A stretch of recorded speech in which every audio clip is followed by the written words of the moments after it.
Ассалаумағалейкум құрметті көрермендер. Бүгін бізде студенттік подкаст. Және бұл студенттік подкасттың жүргізушілері Мұратбаев Мәди және де Орынбаев Медет. Бүгінгі біздің алған подкасттың тақырыбы әке мен бала арасындағы қарым-қатынас. Бұл тақырып әрбір бала іштей сезінетін, бірақ та айта алмайтын өте ауыр тақырыптардың бірі. Және осы тақырып туралы өзің бастай кетсең өзі. Әке мен бала арасындағы тақырып негізі қазір қоғамдағы ең үлкен өзекті мәселелердің бірі ғой. Қазіргі кезде әке мен бала дейтін бір-бірімен ашық сөйлеспеуі, бір-бірінің әңгімелерін тыңдамауы, проблемалар ғана тыңдап жүруі дейтін сияқты мәселе ғой негізі. Сол сияқты бізде де сондай мәселе негізі. Шыны керек, әкемізбен араласамыз, араласқанның өзіне де былай чисто по делу дей ма? Сол сияқты жағдайыңды айтып, жоқ, сұрақ жауап деп. Былай күнделікті өмірде барып, күнделікті өмірің мынандай болып жатыр, сізде қалай абай дейтін әңгіме жоқ та. Бұл сенің ойыңша қалай, бұл неден болуы мүмкін? Бұндай мәселе негізі қазір өсіп келе жатқан ұрпақтар солай сияқты негізі. Әке мен бала арасында қарым-қатынастар олар жақсы сияқты. Потому что қазіргі әкелердің көбі жастар ғой. Ол жастардың өзінше сана сезімі, ойлануы басқаша да. Олар балдарымен наоборот көп уақыт өткізіп, уақыт арнап, олармен әңгімелесуге тырысады да. Ал біздің кезімізде ондай болған жоқ. Әкелеріміз көп уақыт жұмыста болды. Үйде анамызбен отыратын болдық. Әкеміздің келген күннің өзінде де былай мамамыз келіп айтады, типа папаларың келатыр болды деген сияқты былай.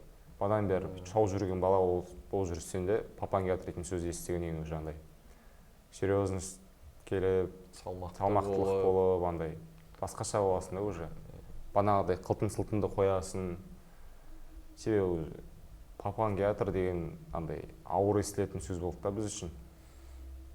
Бірақ та бұл сөзбен біз өзіміздің әкелерімізді жаман болды деп айтпаймыз.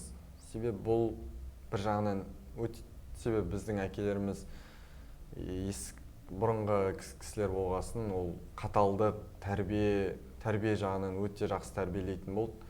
Сондықтан да біз солай өстік пе, қарым-қатынасымыз солай болды ма деп ойлаймын. Олай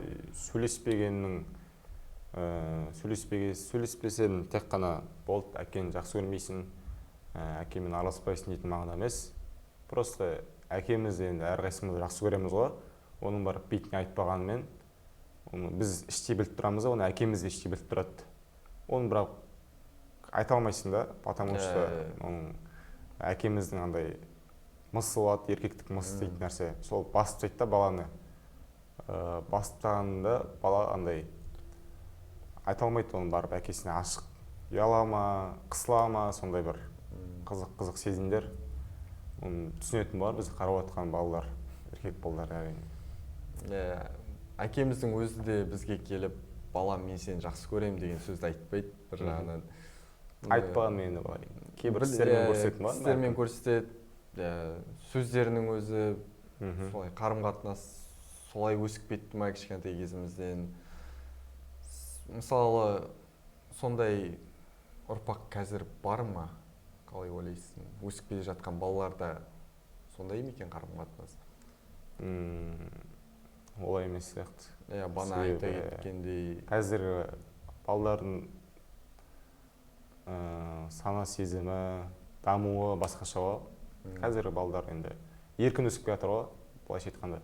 Біз басқаша өстік баяғы кезде. Қазір балалар еркін сөйлеседі, ашылып айтады. Ұнамайтын нәрселерін ашылып айта алады. Бізде ұнамайтын нәрсе ашылып айтып тұрмақ түгілі былай әңгіме айтудың өзі қиын болады да. Әңгіме айтудың өзі бірдеңе қатесек қоймайын, бүлдіріп қоймайын. Енді шыны керек қорқыныш болады. Бірдеңе бүлдіріп қойсаң, оның яғни несі кешке болатын сұрауы өте ауыр болатын еді. Мысалы, бір жаққа барғымыз келеді, бірдеңе болған деп отырады. Оны барып мамаң айтасың бірінші. Мамаң айтты, әкең айтты дейді, әкеңнен сұран дейді. Папаға бар айтқым келіп жүреді, папаның аяқты настроениесі отырса, оған да кіріп айта алмайсың. Оның көңіл күйіне қарайсың. Көңіл күйін қарайсың, оның қалай шаршап тұр ма, шаршамай тұр ма, ойланып жүресің. мамаңа барып айтасың, мама бар сұрап берші мені деп. Сөйтіп тұрған болдық қой шыны керек біз кезінде. Қазірдің өзінде де енді жасымыз 19-20-ға келгенде ада жігітпіз ғой, әлі күнге дейін сұранамыз әкемізден. Сұрану, ескерту бәрібір болады да, ол өйтіп шығып кете алмайсың. Қазіргі балдар ондай сезім жоқ сияқты меніңше.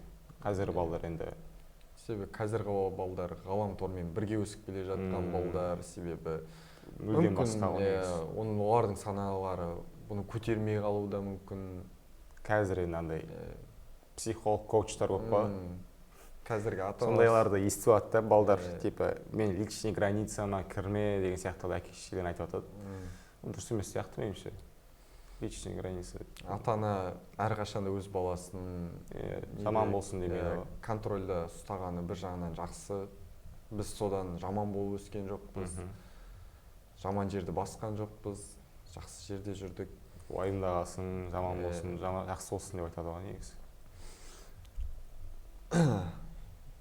Сен өзің негізі әкеңмен арақатынасың қалай? Менің әкеммен арақатынасым дәл осы тақырып секілді өте суық деуге де келмейді, және өте жақын деуге де келмейді. Тек қана папа осылай да осылай бүйту керек, ананы істеу керек. Ол да я жоқ, тек менен бірдеңе сұрай ма, я жоқ. Білмеймін, мен өз басым әкеммен өте жақсы сөйлесе алмадым. Қашан сөйлескенімді ұмытып та қалдым. Енді ол құттай кезімде болған шығар. Ашылып сөйлеспедіңдер? Ашылып сөйлеспедік. Мен де, әкем де, мен де білем оны, әкем де біледі. Бірақ бір-бірімізге дейтін енді өшпенділік тым жоқ ондай. Бір-бірімізге ешқандай зиянымыз жоқ. Жүре береміз. Жақсылықтарымызды істеп тұрамыз бір-бірімізге. Жақсы көретіндерін білесің, айтпайсыңдар деген сияқты. Іспен дәлелдеп көбінесе. Ал өзіңде айта кетсең? Біз енді папа екеуміздің арақатынасымыз сол сияқты, енді керемет деп айтпаймын ондай. Былай өте жаман деп те айтпаймын. Жақсы негізі арақатынасымыз шүкір. Андай бір мысалы мен жеке өмірімде бір әңгімелер болатын болса, бір өзгерістер болатын болса, оны барамын да папаға айтамын мысалы. Папа осылай болып жатыр. Типа осылай болайын деп жатыр, мен өйтейін деп жатырмын, сөйтейін деп жатырмын. Сен қалай ойлайсың, нормально ма, болатын іс па деген сияқты. Былай сөйлесеміз, сөйлескенмен андай ашық түрде, іштегі мұңды айтып, дос сияқты сөйлесе алмаймыз да. Бәрібір де арада андай шекара тұрады. Ол сенің әкең ғой деген сияқты андай миында. Сондықтан енді барынша өзің айтатын нәрселерің болса айтасың ғой. Осы кезде бір сұрақ. Бала тәрбиесінде әке қатал болу керек пе, әлде баламен дос болу керек пе? Қалай ойлайсың?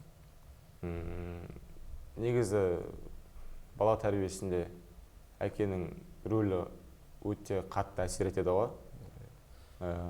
Қатал болу керек пе, дос болу керек пе дегенде, оның әкенің балаға деген көрсететін қаталдық кезі болады. Жұмсақ кезі болады, дос болатын кезі болады. Барлық кезде бірдей қатал бола берсе, чисті барлық кезде тек баласы келгенде қабағын түйіп не істей берсе, ол бала дейтін бүйтіп андай не өседі. Түсінбей қалады. Бала дейтін андай қысылып өседі. Еркін өсе алмайды бала ондай кезде. Бір жағынан қатты бір дос болып та керек емес. Себебі бала ондай слишком еркелеп, слишком тыңдамай, қазір көріп жатыр. Сондай болып кететін сияқты. Өскен балдарды да, бір жағынан солай өскен балдарды да құттай кезден ойбай, ерке тимеді. Сондықтан енді әке мен бала арасында достық болатын кездер де болады. Тәрбие сөйлейтін кездер де болады. Солай әр нәрсенің өз орнымен болу керек деп ойлаймын. Өте дұрыс айтасың. Сенің ойың қалай? Менің ойымда дәл осылай. Бір жағынан достық өте қатты көп керек емес деп ойлаймын. Дос болатын уақыттар болады өзінің. Яғни кішкентай кезінен бастап еркелетіп, ары қарай қаталдықпен, содан бала өскеннен кейін де дос болуға да болады деп ойлаймын әрине. Осындай 19-20 жас арасында баламен дос болуға болады. Себебі бала өсіп, өз санасына, өзі шешім қабылдайтын уақытта баламен дос болсаң, ол өте жақсы деп ойлаймын.